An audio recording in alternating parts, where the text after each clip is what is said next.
All right. And we are Yes. live. Welcome. Hey. It was good. Welcome, family, to another show. Today, man, we have a highly requested guest, a man that has set the internet on fire with his captivating videos.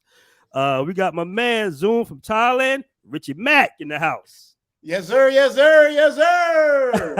What up, How you do? BMT? Man, what's going on, man? Out here in Brazil, sweating it out, man. It's about 90 degrees already, but we're gonna make it happen, man.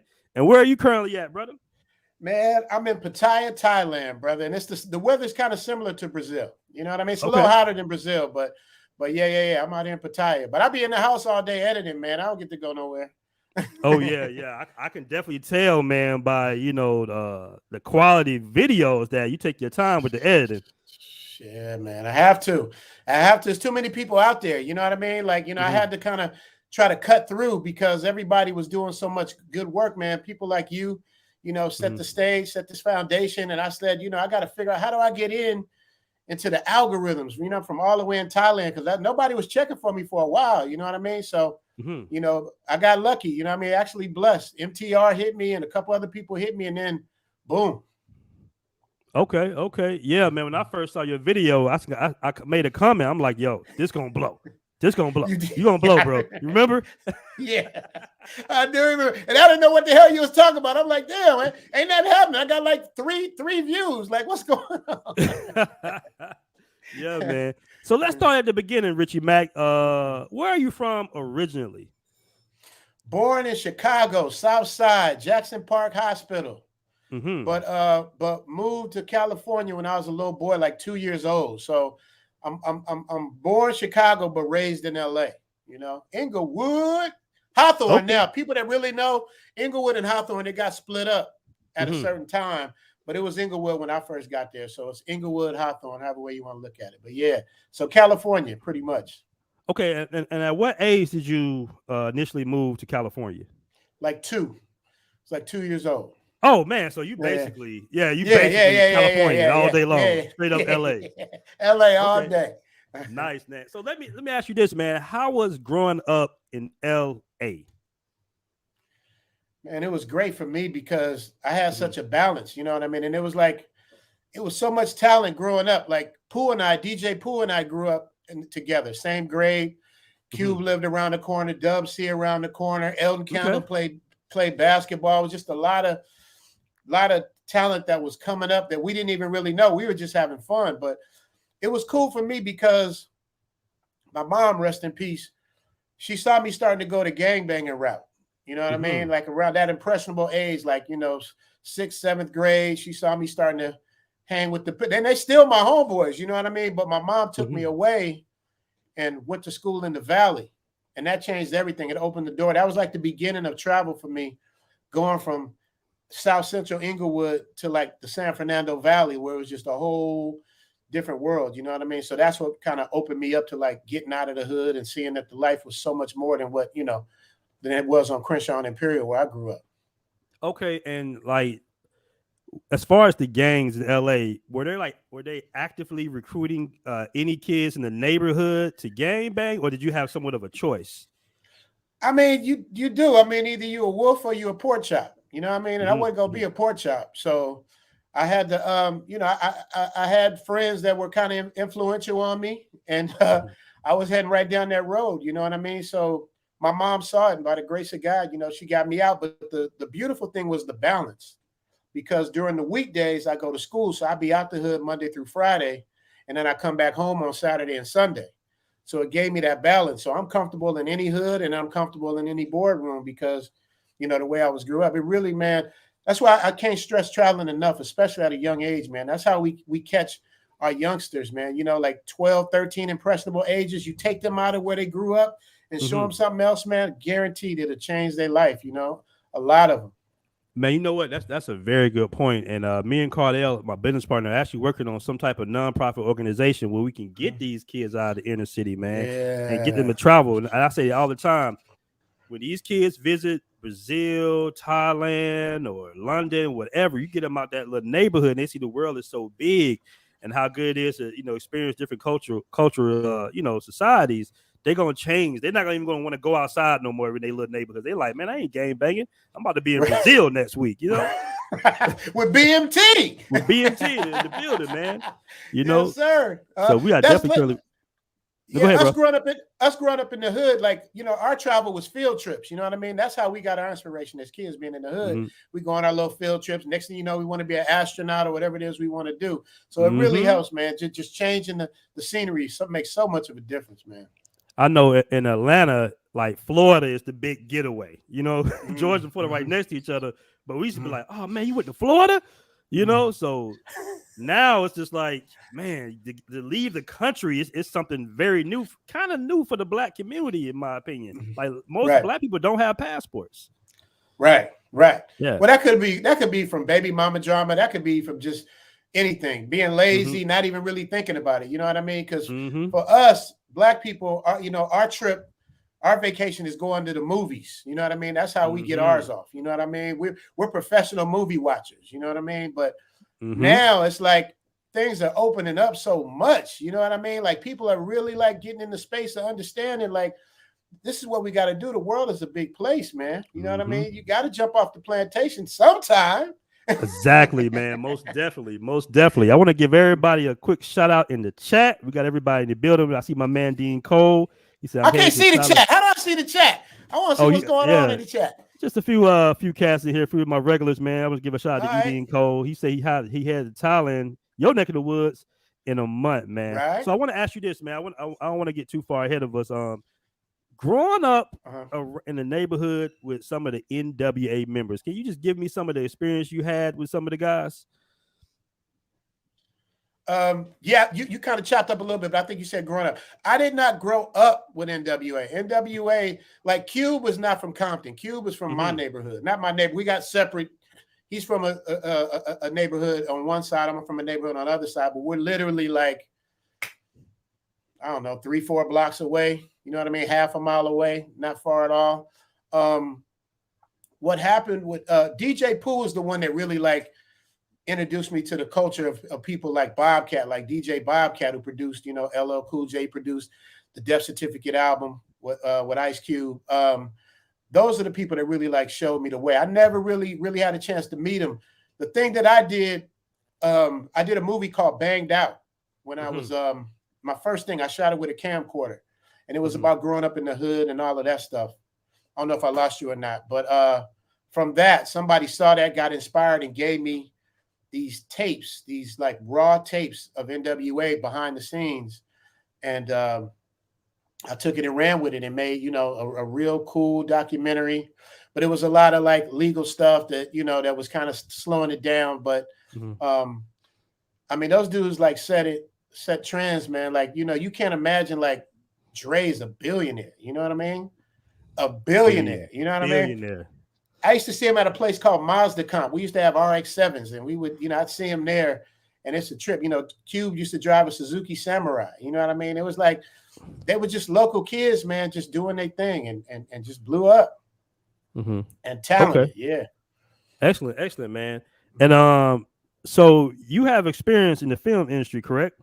Yes, sir. Okay, just give us a little bit of your background, and where did you start in the film industry? What was your very first job? I started a movie. Y'all probably too young, man. I started a movie with a movie called Hollywood Shuffle. I remember Hollywood. Come on, man. We remember Hollywood Shuffle. We that young. Oh no, I mean like damn, because I feel like a dinosaur on these YouTube streets.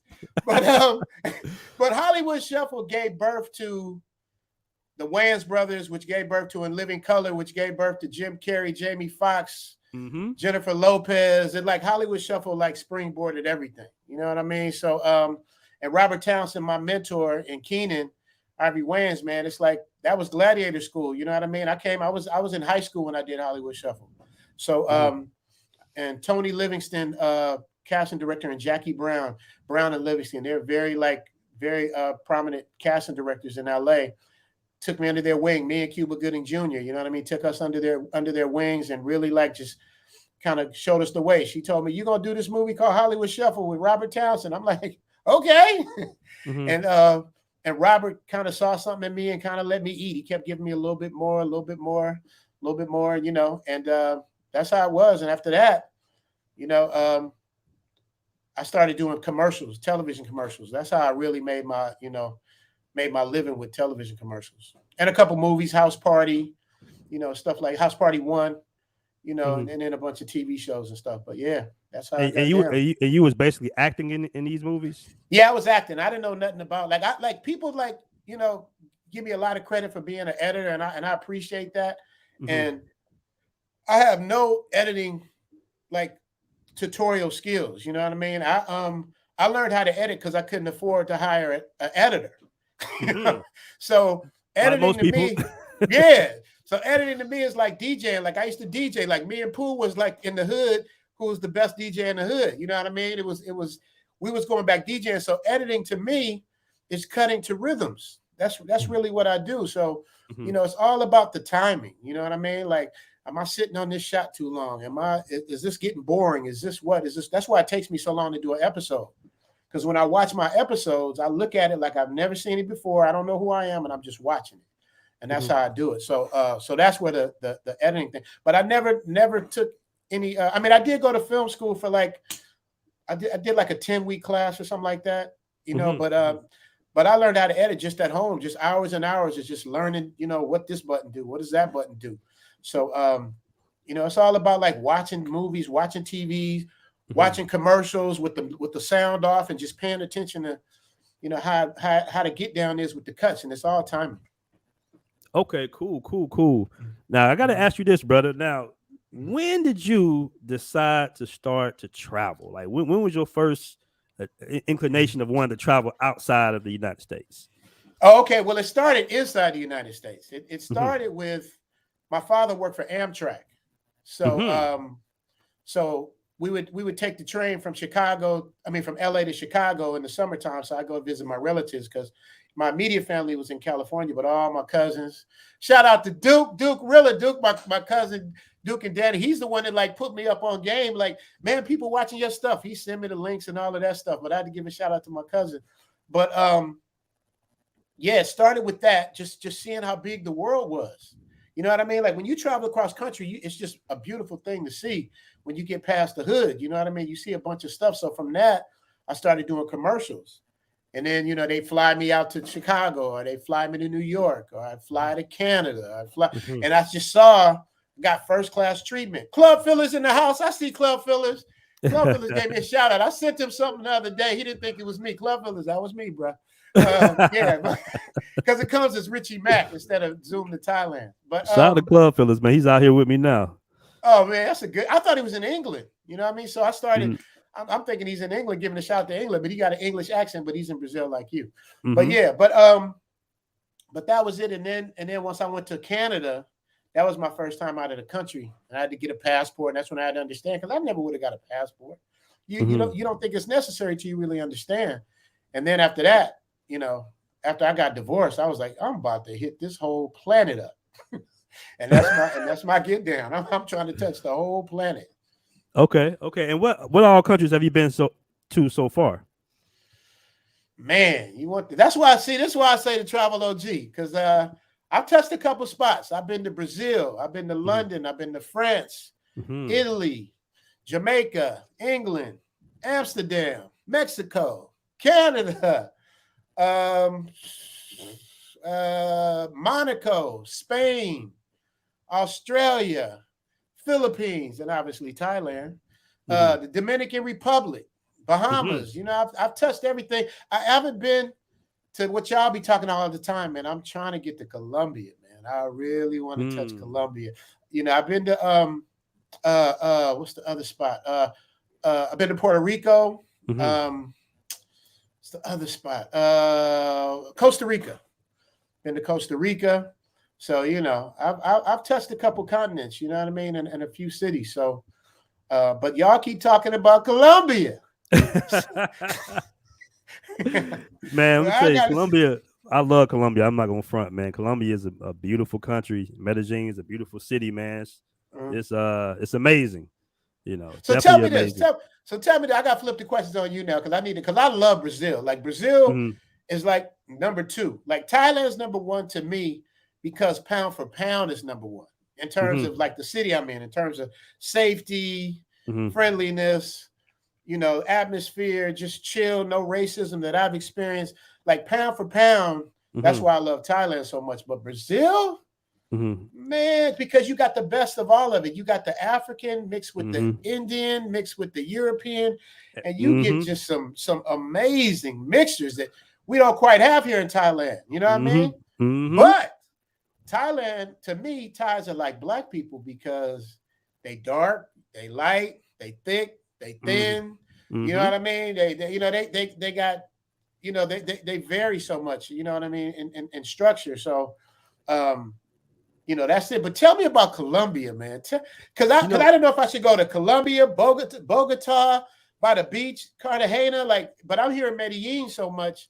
I think of Pablo Escobar. You know what I mean? That's all I know. Man, Medellin has an interesting dynamic, right? It's like 75 degrees almost every day.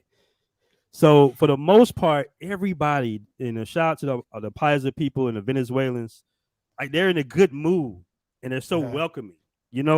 Like it's just a beautiful culture out there. Everybody's pleasant. They take their time. They speak really crisp, slow Spanish. You can understand it a little bit better if you learn in Spanish. It's a great place to learn Spanish. And of course, man, the beautiful women. The women are just amazing out there. You feel me? Like it's definitely. Stop! I gotta ask you right now. I'm putting you on the spot on your own show. Go ahead, brother. Who got the baddest ones? Colombia or Brazil? I'll wait. Brazil. Okay. Brazil. I got. Brazil has Brazil has more flavors. That's all. Brazil has more flavors. Speaking of flavor, excuse me for interrupting you. Yeah, baby. All right, y'all be asking me about. Y'all want to know if it's real or not? Like, here we go. Don't hide. Look at she bought me. She just bought me my dinner. There you go. There you go. Come say hi, Thai Noodle. Hola, hello. That's the Thai Noodle, baby. Say what's up. You guys. Hello, what's up? They like How you doing? How you doing? He says, "How you doing?" He says, "Hello." I suppose to sleep. You go sleep. She come make my dinner because she know I'll be up editing on that. We got matching shirts. That's how we do it. Yeah, I see that. I didn't know you was gonna put on the matching shirt. I don't do the matching shirt. No, not that. That's what's up, man. Yeah. So hey, thank you, so my thank you. Well, my next question was going to be, why Thailand? But I see now. Yeah, I mean, man. And you know what's funny? How it happened? This how God works, man. It's like I was going through a horrible divorce. Like my divorce was like one of the worst divorces in the world. You know what I mean? It was just like, it was just unnecessary because my ex-wife is an attorney, so she threw all the knives at me. You know what I mean? And you in California, right? I heard they got that. And I'm in California. Yeah, so it was really, really rough, man. Shout out to my ex-wife, man. I love her to death. Still nothing I wouldn't do for her. I love my kids. I miss my daughters. But when I was in court crying the blues, my attorney told me, he's like, man, I'm so tired of this. When I get out of here, I'm moving to Thailand. I'm like, Thailand? What's in Thailand? He goes, man, you can go to the dentist, little to no money, doctor, little to no money. You can get a tailor-made suit for $60. Like he was telling me all this stuff that was so hard for me to believe. I was like, really? And I didn't even really know about, the female situation. I was just going based on, it being like a cool place to just go and get away. So I was like, dude, I got to try that because that wasn't on my list. You know what I mean? So, so my boy, Randy, shout out to Randy. He was going and I was thinking about going. So he told me he was going. So I went in July of 2019 and man, that's before everything got shut down, man. It was, woo-wee. It was. Oh man, wait a minute. Let me see what Shao Kahn 5 times each.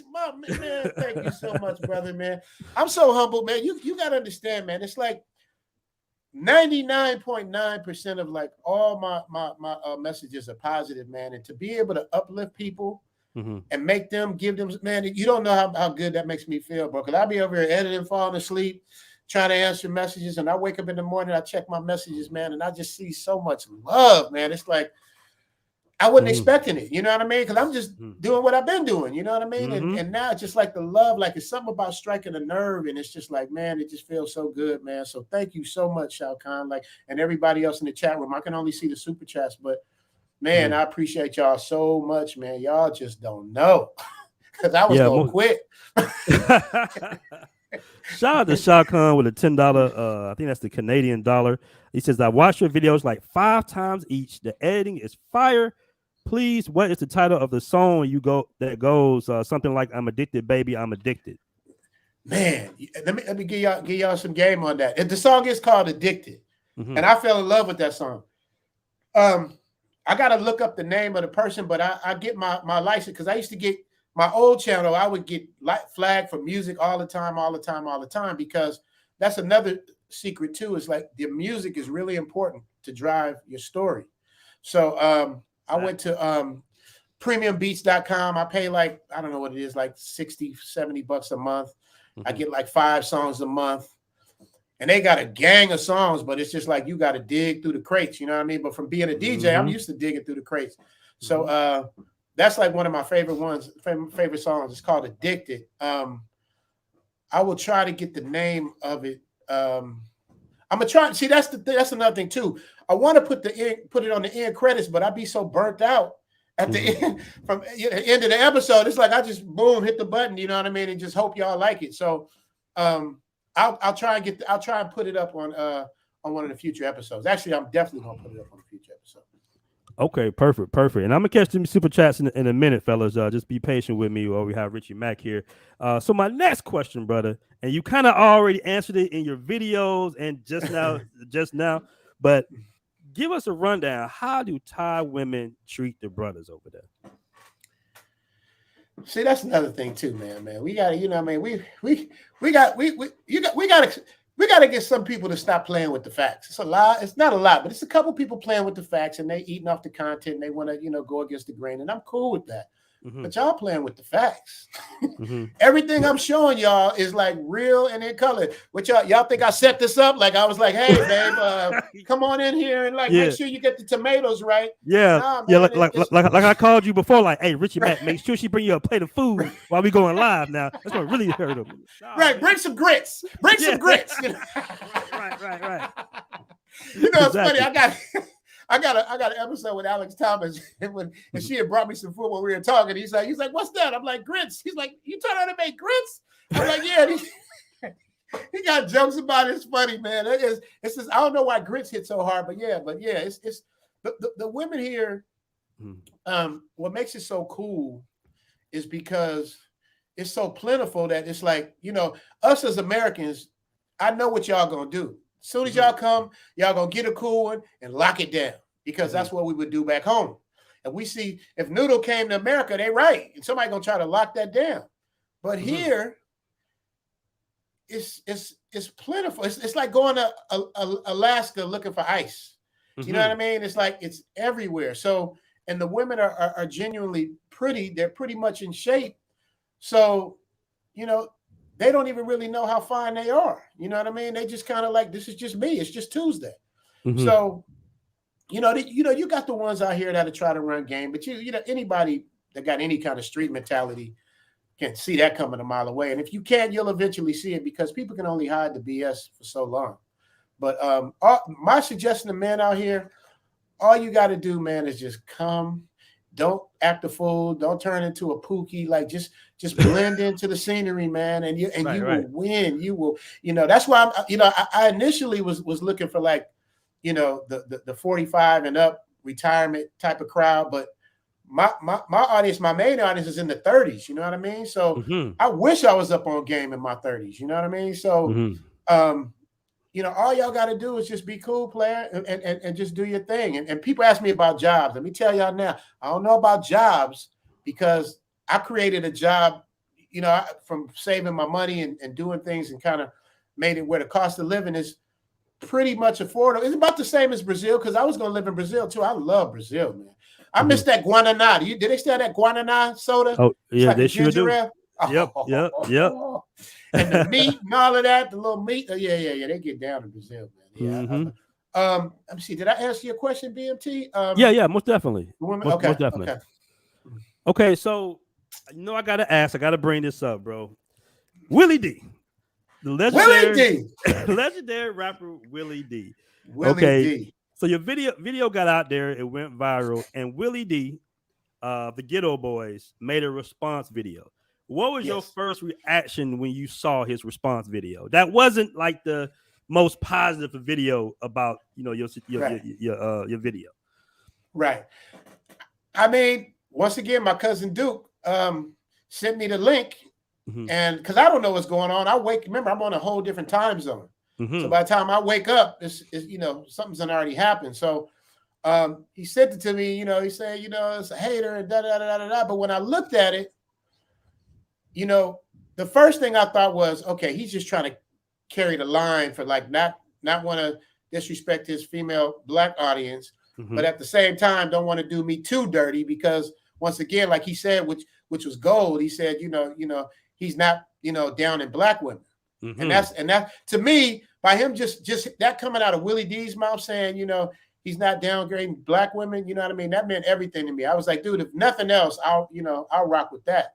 But I could have handled it two different ways. Like I could have been like, okay, now I can cloud chase. Now I can just go after Willie D and I can talk about his past and whoop and really build up, the hype around it, man. But that's not really who I am, bro, man. I'm all about like positivity and love. And so I said, well, how do I flip this and make it cool, but at the same time, because I'm not the type of dude you can just slap around either. So it's like, how do I do this in a way where, it'll be, cool, but at the same time, like let them know, like, you got the facts mixed up. Because anybody that thinks, haters, enemies, anybody that thinks I got a girl to go back to the United States, crazy United States, are y'all serious? Like, you really think I want to drag somebody back to that? Set the record straight for him. Set it straight for him, bro. Man, my headpiece came out. I was so serious about that. Wait, hold on a second. I gotta put that back in, man. While you do that, let me catch this super chat real quick, man. Oh, there it is. Yeah, so okay, there you go. You can hear me. Yeah. So I was like, that's just not even part of the plan, man. That's not it. But the plan is to stay here until everything calms down, because that was my plan initially. I was coming here to buy property. I was coming here to try to expand my Airbnb business. I have a successful Airbnb business in LA. I was trying to like, okay, let me expand. Let me go to the Philippines and Thailand, find these lower income places that I can kind of like buy something cheap, rent them out, and then live there when I'm not renting it out. That was the game. And then, everything shut down, and I'm like, I'll wait it out for a couple months, see how this thing goes. And now it's almost 2 years later. So that's how it went down. But shout out to Willie D, man. I mean, I love the Ghetto Boys, man. And what, like I said in my video, man, Willie D's a real one. You know what I mean? Ain't nothing Milli Vanilli about Willie D. You know what I'm saying? So, I just my challenge to Willie D is to like, he's talking about bring her to the US. You come on out here to Thailand, Willie D. And you do a Willie D live from Thailand. I'm gonna sit right next to you. Y'all heard it here first. Yeah, exactly. And then after you get here, if you've been here about 3 days, Willie D, I want you to say, no more talk. Hey, man, that response video was epic. That response video was epic. And it was just, it wasn't no dissing. You just stated the facts. And called out what he was doing. Yeah, he jabbed me, boom, boom, and then wow, you know what I mean? Because I knew it was coming. He's like, I don't do this and I don't do that. And then I knew, I said, oh, it's coming. It's good. Tuck your chin, it's coming. And but he, that man, I never love for Willie D, man. Shout out to Willie D, man. It's all love. Shout out to Willie D. So on your most viewed video, all right, the big video, I'm pretty sure it went pretty viral. You had the difference between Filipino women and Thailand women. Now you had like a list of 13, but can you just give us like just some of the major differences, just a couple of the major differences between a Filipino woman and a Thailand woman or a Thai woman? The differences, that's a good question. Because when I did my thing, I was just talking about the countries in general. But if we're breaking it down to women, they kind of look similar. But you asked me about differences, not similarities. The biggest difference, I would think,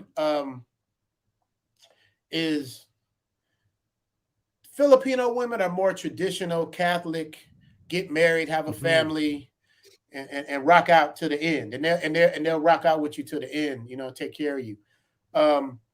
Thai women, I think they have a lot of the same similarities, but I think Filipino women probably go more harder with the loyalty part of it. Filipino women, a lot of them are built more like sisters. You know what I mean? They got the back and the top. You know what I mean? They got the flavor. You know what I mean? They can sing, they can dance, they can do their thing. Thai women, they haven't absorbed the Black culture as much as the Filipino culture. I mean, they love our culture out here, but I ain't seen no like Thai person getting down like the Jabberwockies or singing like some of the little people that we see singing on the little karaoke things and stuff like that. They got that. But like I said, like my girl, she takes damn good care of me. You know what I mean? So I can't really think of, because they look similar. It's a 3-hour plane ride from the Philippines to Thailand. They're not that far away. I can't really think of any more real differences that I can think of on top of my head. That's a good question, but I don't. Other than the aesthetics and the what's the name? Yeah. Okay, so cool. So let me ask you this, man. What does marriage actually look like out there in Thailand? Like, are there some kind of crazy laws, or are they kind of pushing marriage on you? Or are you in a long-term relationship? Like, what does it look like out there? Let me tell you something. Just so we clear, everybody check 1 2. I left America to get away from bad relationships. I was not coming here to jump into any kind of marriage or anything like that, man. Like I said, I came on trying to get some property stuff. I just don't. I don't know. Like I said in one of my videos, man, I don't know if I want to get married again. I really don't, because the only reason it would make sense for me to get married is for business reasons. Like if we trying to buy land or buy property, or I'm trying to bring her back to visit, because we will come to the U.S. to visit. We definitely want to do that. You know what I mean? Because I want to show her Las Vegas and Cali and Atlanta and New York, Florida. I want to try to show her as much of that as she can, so she can really appreciate the simplicity of being here. Because she's not. That's another thing too. Like people ain't like flocking to get to America. They watch the news like we do. Like they see how crazy it is. They don't want. That's the 1980s, 1990 people wanted to do that. Now it's like we good where we at, because America's so good. Why is everybody coming here to Thailand? So that's not the thing at all. You know what I mean? They want to be with their family. They want to be here. They don't really understand the language. They want to see it, but like my girl's never seen snow. You know what I mean? Like you say, it's 80 degrees all year round, so they don't know. Does she want to touch it? She don't know what it is. Close thing she get the snow is an ice cube in the freezer. So, Right. But and you're right, man. That's what's up. Did I answer your question? Go ahead. Yeah, most definitely. But that's a big misconception. I learned that when I moved down and lived in Colombia, was the fact that women don't date you for green cards. They're not trying to get to the States. And the ones that went to the States wanted to go back home to Colombia, because Colombia is it's more family oriented. And I would hear this all the time. You have to work too much. It's good money, but you have to work too much. Coming in and out. Now I'm losing you. Okay. Can you hear me? Can you hear me now? Can you hear me? Yeah. Yeah, I hear you now. Yeah, go ahead. Okay. But I was just saying that's a big misconception, basically, with the whole green card. Oh, they only dating you for a green card. Big misconception. So corny. It's just so corny. You know what I mean? Because it's like, really? That's the best you can come up with? The green card? All right. Well, check my file. Go ahead. Right. Let me catch a couple of these super chats, man. And I got a good question for you up here. Let me see here. I got the actual King Smith with a $5 super chat. I really appreciate that. He says, most of the cultural experiences happened when I was married and in my 20s in the military. I'm divorced now, going to revisit the places now that I have money. Shout out to you, brother. I really appreciate that. Shout out. Yes, sir. With the $5. I don't know what denomination of money that is, but I appreciate it. He says BMT to the moon. Let's go. Appreciate that. Shout out to Kweku Asasi. He says, salute to BMT and love Zoom to Thailand. Keep on Yes, going, sir. brothers. Love Thank the you, work. brother. That's what's up. Thank you. We got a lot of foreigners up in this. This what's up, man. We got Osama Abdul with a $2 super Osama in the chat. building. Okay, he says, does brother Zoom plan on ever moving back to the USA? That's a question for you, brother. No, I mean, I'll visit because because I got my daughters. My youngest is in college now, so I'll visit. But unless I got some big Hollywood 3-picture production deal that had to film out, it'd have to be something really major to get me to go back. Because why? You know what I mean? It's like I don't see the benefit in it other than my family and my friends and my dog, which I miss. But in terms of living there, I just don't see it, man. And you got to remember, when I left the U.S., it was pre-COVID. So the world I left is not even close to what it was, when I left 2 years ago. So it's like it's gonna look like a crazy zombie movie when I get back. You know what I mean? So I'm not in a rush for that. Most definitely. Shout out to C Listens with a $10 super chat. He says BMT and Zoom to Thailand starting up 2022 on fire. Much respect to both channels, improving their quality, storylines, and production. Stayed in Bangkok back in 2018. Better quality of life, and women are the bonus. I appreciate that part right there. Yep, he pretty much said it all. I mean, drop the mic. That's what it is. Master One teacher with the $5 British pound. He says, "Cook somebody." I think we know who you're talking about, but that guy should remain nameless. Shout out to Kill Deuce for the $4.99 super chat. He says, Richie Mac, what's your golf handicap? Kill Deuce, let me tell you something, man. I don't even know if I have a handicap. My handicap's probably about a 15 or a 16, even though I never took the thing. I'm all right. I play in the 90s. But it's funny that you say that. When I get off this, at 12 p.m. noontime for you guys, Eastern time, I'm putting up the Caddy of the Day, episode 3, the new episode. Y'all gonna like that. It's a good episode. So you'll get to see what I get down. But come on out here and play some golf with me, man. So let me ask you about that, man. What are the golf courses? Because I'm not really familiar with golf like that, but they do have a lot of nice golf courses out there. Golf is the most playeristic sport in the world, man, because after a while you can't play tackle football no more.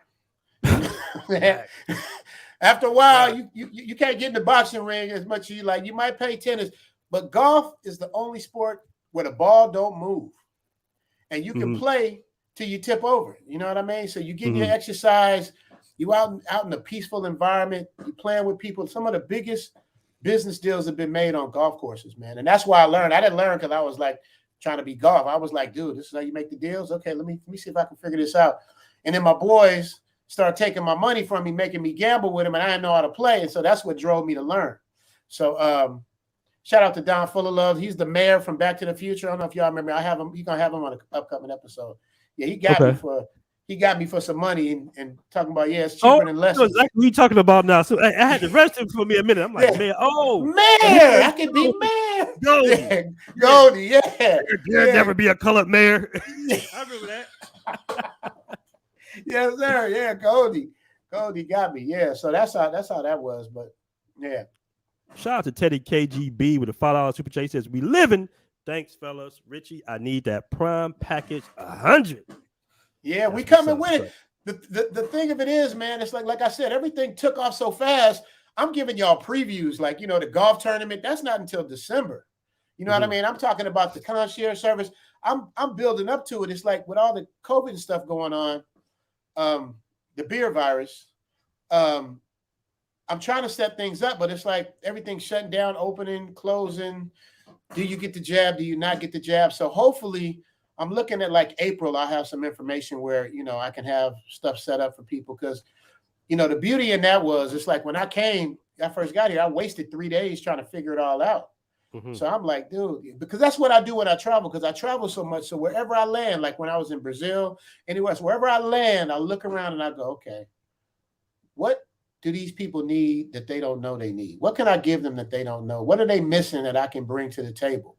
And that's where that came from. I'm like, okay, well, the brothers that want to come out here are people in general, they're gonna take 3 days to figure it out. But if I throw the blocks for you and hook you up, you don't have to waste time with all of that stuff. I'll do all of it for you. So, and we'll see how it turns out, man. I just want to make sure that I can accommodate the rush that's coming in now, because it's been pretty serious, BMT. They've been lighting up the emails and stuff, and I'm trying to get back to y'all as fast. Like, one person told me he unsubscribed because I couldn't get back to him in time, and I was like, you know what? Thanks for visiting, bro. I appreciate you coming, just stopping by there, because I can only do so much. But yeah, I'm really trying to make that shape. Yeah, man. I trust me. I know how that feels. I was in Dominican Republic one day in a grocery store, and two big dudes rolled. I mean, I'm a little big myself, but these guys were like football big. They were like, "Yo, BMT, what up, man? You didn't answer my email." I'm like, huh? Like, bro, who are you? I mean, we were cool. We got real cool with everything. Right. Like, man, I just felt a certain way. You didn't answer my email, man. But nice to meet you, though, bro.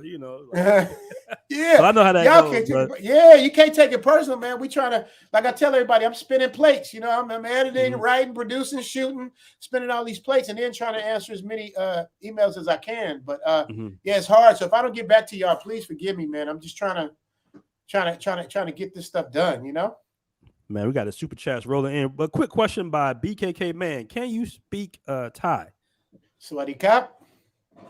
Sawasdee Kap. That means I speak basic Thai. Thai is a very difficult language to learn. If y'all watching my later episodes, I'm starting to like sprinkle in Thai words so y'all can learn the basic words, because sentences is hard. Like I'm gonna go to school for it eventually, like to learn. But you got to just get the basics down first. You know what I mean? Hello, thank you, please. You know what I mean? Nice to meet you. Get those things down, because that'll go a long way. You know what I mean? Because they don't expect you to speak their hard language, but they like when you try. That's anywhere in the world. If you at least try to speak their language, they appreciate you. You know what I mean? Because Americans, we have a stake on us of being arrogant and all that stuff, and everybody's supposed to bow down to us, and they don't feel that way. You know what I mean? Not at all. Like, dude, you can get up out. Matter of fact, let me check your pockets on the way out. So it's like, yeah. So I don't speak fluently, but I'm learning. My girl teaches me. I know enough to get the basics where we can conversate with each other. You know what I mean? And say what I need to say. So, but for the most part, they speak English out there, right? No. That's a big difference. The Philippines, for the most part, they speak English, unless you go into the rural areas. But they're taught English in school. You know what I mean? In Thailand, I'm not so sure if they're taught English in school. You know what I mean? Like, I would go out to say 80% of Filipinos speak English in the Philippines, and 30% of Thai people speak English in Thailand. I think it's kind of like about like that. I don't know for sure, but that's kind of like what, the sense I get. Okay, so let me ask you this, man. For a quick 2-week vacation, just for the average, blue collar brother, what's a good budget to come out there with?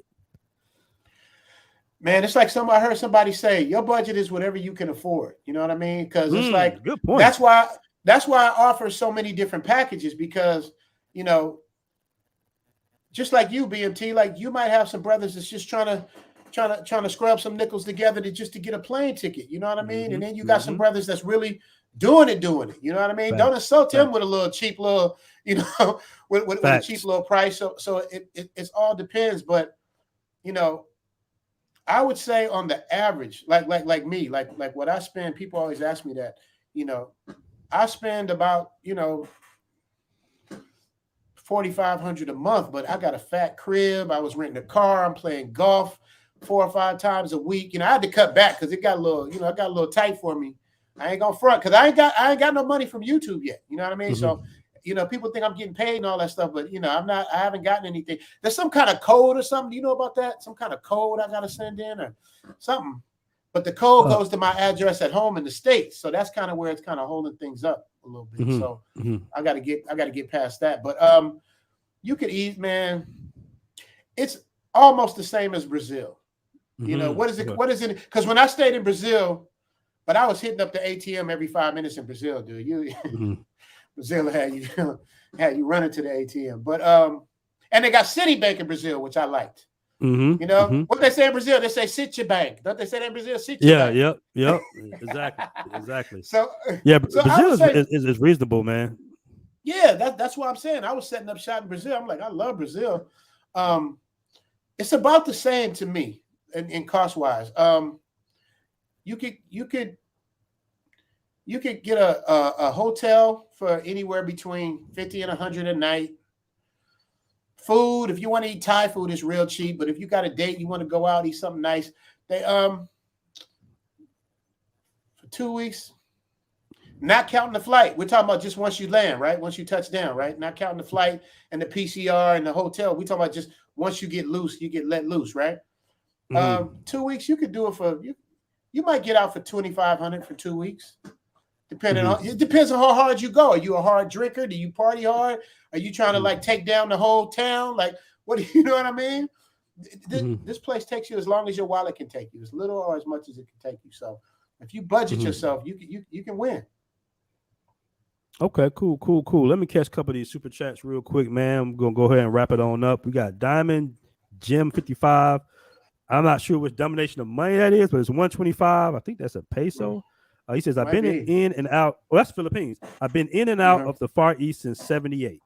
Been married to my Asian wife for almost 30 years. We're retired in the Philippines now.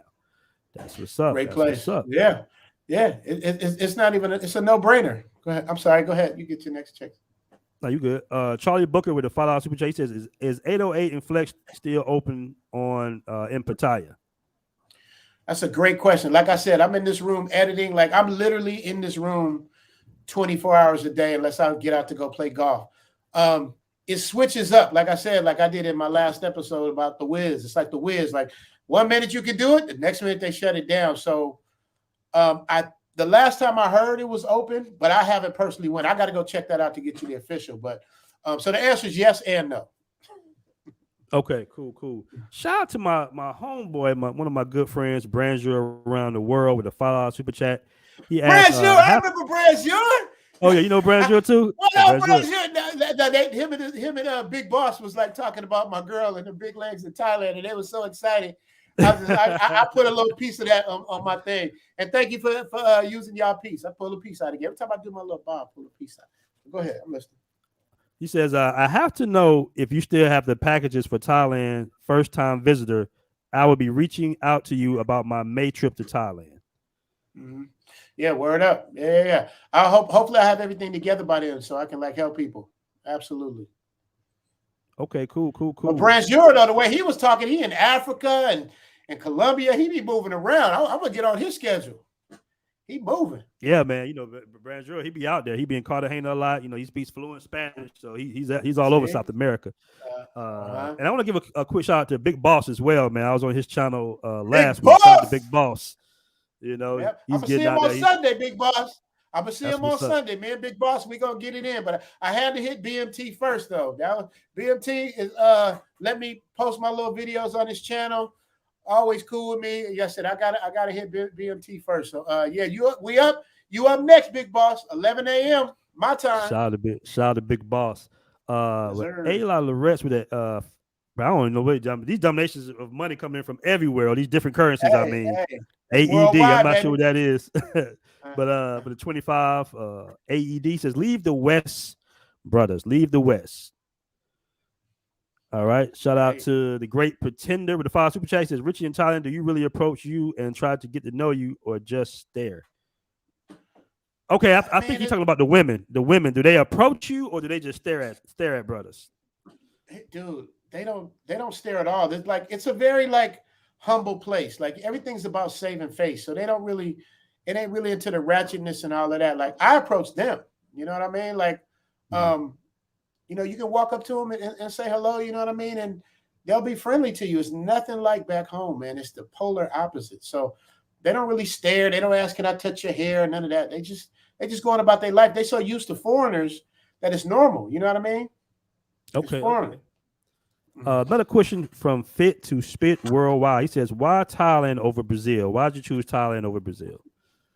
Like I said earlier, it's just pound for pound, you know, aesthetically, my look, you know, the look I'm mainly attracted to are like mixed Latinas, sisters mixed with anything type of exotic, walk out the beach and shake your hair, you know what I mean? Green eyes, Brazilian Japanese out here, bro. Brazilian Japanese and something else. We're gonna keep that on the man. low though. We're gonna keep that on the low. Yeah, they got Chinese Jamaicans in Toronto. Fire, Mhm. you know what I mean? So I love that mixture, especially anything you mix with black. It's always, to me, just looks like something out of a magazine, just beautiful. But I picked Thailand over Brazil if I had to choose, basically over the safety issue. You know what I mean? I can literally, it's what time's it now? It's like 10. I can walk to the ATM at 2 in the morning, and I don't really drink, but I could be drunk. Go to the ATM. I ain't got to worry about looking over my shoulder for the most part. You know what I mean? You can get got anywhere, but I'm saying I don't have that feeling. Like if I'm in Brazil, when I'm walking down the street in Brazil, I'm like this all the time, head on the swivel, because you can get it. You know what I mean? So I think safety is what takes it over the edge. But if I had to go purely on aesthetics, I would rock with Brazil. Yeah, man. That's definitely true because Brazil, especially in where the area I'm in Barra Juca, it looks like almost like Orlando, right? Now where's that? Now where's that related to Rio or Bahia or wherever? It's 30 minutes west of Copacabana. Oh, okay. So you Rio. I'm right around the way, basically. You in the suburb? You in the suburb? I'm in the suburbs, basically. I'm in the suburbs. But I saw like an attempted robbery a couple of weeks ago. And I was like, oh, okay, so it get real out here real quick. But my Uber driver caught it and started bumping his horn, and the guy just ran off. I was like, what happened? He told me, it was I think it's Patron, I forgot, Patron or something, like a robber in Portuguese. I was like, wow, it go down real fast out here, man. Even on the beach, they get you. You got to be careful of your surroundings because they got these kids coming from the favelas, and it'd be like 20 of them, and they'll just run and just snatch something and go. I got a rule for Brazil. My rule for Brazil is 4 deep. You got to be 4 deep in Brazil. At least got to have. That's a good rule. I got to have a chance. Yeah, that's a good rule. That's a very good rule. Luckily I got a little network, so we be 7, 8 deep in most places we go, and we still get stares for some of the guys from the Brazilians. They be like, "Who are these dudes with these BMT shirts on up in here?" Right. We roll thick, man. So, man, let me go ahead and wrap up the show, man. I got pretty much just one more question for you. What would you tell a 25-year-old brother in the States right now? What word of advice would you give him? Watch Zoom to Thailand. No, just kidding. No, that's a good one. No. What would I would tell a 25-year-old brother, man, don't wait till you're an old dinosaur like me to really figure it out, man. The world is yours. And there's so much world, man, to see and explore if you can, man. Don't get caught up in the baby mama drama where you get caught up in the system where you stuck and they got the ball and chain on you. You know what I mean? Like, get your money, be on your grind. And like I said, and Thailand is not for everybody. You know what I mean? So there's different places around the world that you want to travel. It's such a big place. So just be about handling your business, man. Stay away from the passport pookies of the world in terms of like trying to cause a scene. Because all you do is like you bring the stereotype with you when they don't have that, man. They love black people. Like I really haven't been anywhere in the world where they haven't like given it up. Because I was in France and they was like, oh, be humble, sit down. You know what I mean? They all try to like be like us, man. So as long as we keep, we keep ourselves at a level to where like we're honored and revered. And it's really for the younger guys, because y'all the next ones coming, man. We just opening up the door for y'all. Y'all gonna kick it down. So make sure, man, you just make a vision board, get your things right about what you want to do, everything lined up, and just follow that goal, man. And you can win. Take it from me. Take it from the Travel OG. You did. You know what, man? I had this was maybe about 8 years ago. I met what I call, my angel, right? And I was going through a tough time. My car broke down. I bought another car. That car blew up on me, so I was on the bus. You know how you on the metro. I'm like, man, I'm a grown man on the metro. I just was feeling bad, and I met an older guy, man. And we don't really want no brother to sit by us, but he sat by me, and he just started. He said, brother. He mentioned some books. He said, you got your passport? I said, no. He said, have you ever been out the country? I said, no. He said, man, get your passport, young brother, and travel this world. And I promise you it'll change your life. I didn't get it then, it was until I started watching Charles Taylor on YouTube, because when somebody come at you like that back then, I'm like, travel the world. It's like a Martian. It's like talking to a Martian. Yeah, you like, why? You know what I'm saying? We in the best country in the world. Right. Why would I want to go anywhere else? Right. But it took me a while, and I finally got my passport, and I went to Brazil in 2017, and it just changed my life. It just changed my whole outlook on life. And I went back to the States, and I said, I'm going to live overseas. I'm going to figure this out. I'm going to live in South America, and I'm going to travel the world, man. So most definitely. So, brother, once again, I appreciate you coming on the show. That was an excellent show, man. Till next time, man. We'll do another one. Last thing before I go, and keep God first in your life, man. God first. Big time. All right. All right. Peace. All right. Peace, family. Peace. All right.